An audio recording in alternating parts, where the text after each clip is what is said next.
Dans la presse avec vous, Hélène Fratt, bien sûr. Bonjour Hélène. Bonjour Pauline. À la une de la presse, d'abord Hélène, les visages de quelques-uns des 27 migrants qui se sont noyés le 24 novembre dernier dans la Manche en tentant de gagner l'Angleterre. Ces exilés, qui étaient-ils? D'où venaient-ils? Que fuyaient-ils? Quels étaient leurs rêves et leurs désirs? Un naufrage, des visages, alors que le parquet de Paris a confirmé mardi l'identité de presque tous ces migrants. Libération a choisi de retracer les parcours de 11 d'entre eux, les visages d'un naufrage. Il s'appelait Hussein Tana, 24 ans, d'Afghanistan, passé par l'Italie où il n'avait pas trouvé de travail. Mariam Nouri Amadamine, une Kurde de 24 ans, elle aussi, qui essayait de rejoindre son fiancé en Angleterre où elle projetait d'ouvrir un salon de beauté. Kezal Ahmad, mère de famille de 46 ans, venue du Kurdistan irakien, morte noyée avec ses 3 enfants, sa fille Adia Resgar, 22 ans, son fils Moubin Resgar, 16 ans, et sa cadette Asti Resgar, 7 ans.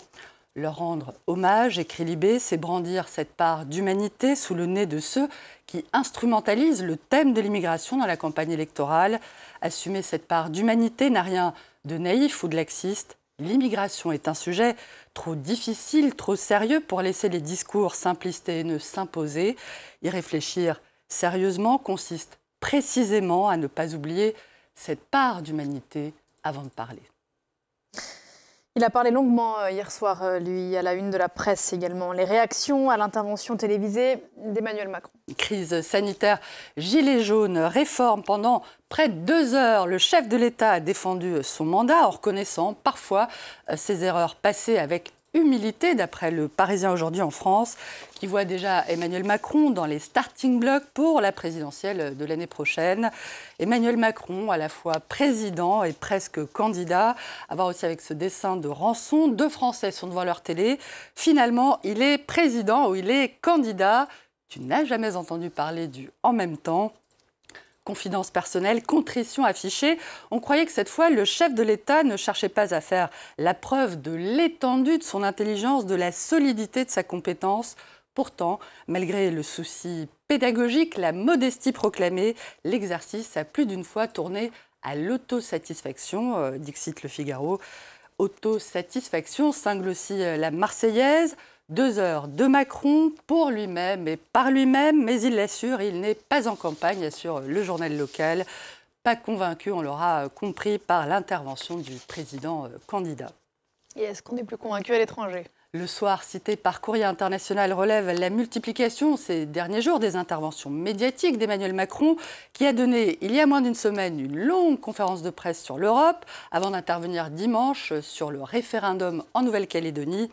On pourrait appeler ça la submersion médiatique, lance le quotidien belge, qui se demande si le président ne se livre pas à une opération déloyale vis-à-vis de ses concurrents.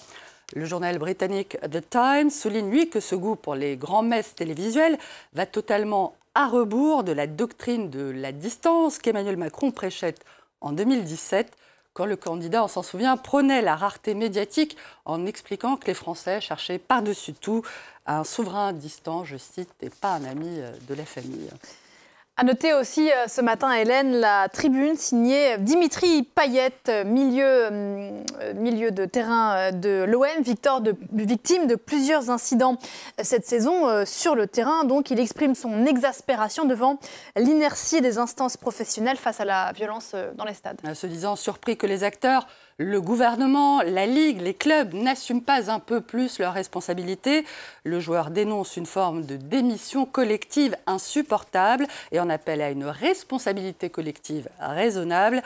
J'aimerais être considéré avant tout comme un joueur qui aime le jeu, le geste et la beauté de ce sport. J'aimerais pouvoir défendre mon idée du football sur toutes les pelouses de France, sans me poser de questions, sans craindre de croiser le regard ou le geste de la haine. Nous aimons le football parce qu'il est ce qui nous unit, écrit Dimitri Payet.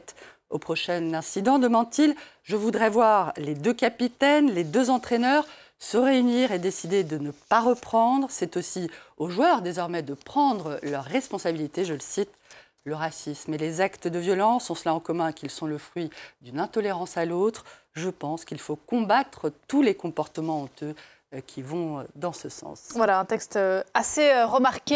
Hélène, on ne se quitte pas là-dessus. Avant de vous dire à tout à l'heure, Pauline, je vous propose de jeter un cil au New York Times qui annonce la nomination de Keechant Sewell au poste très sensible de chef de la police de New York, le légendaire NYPD.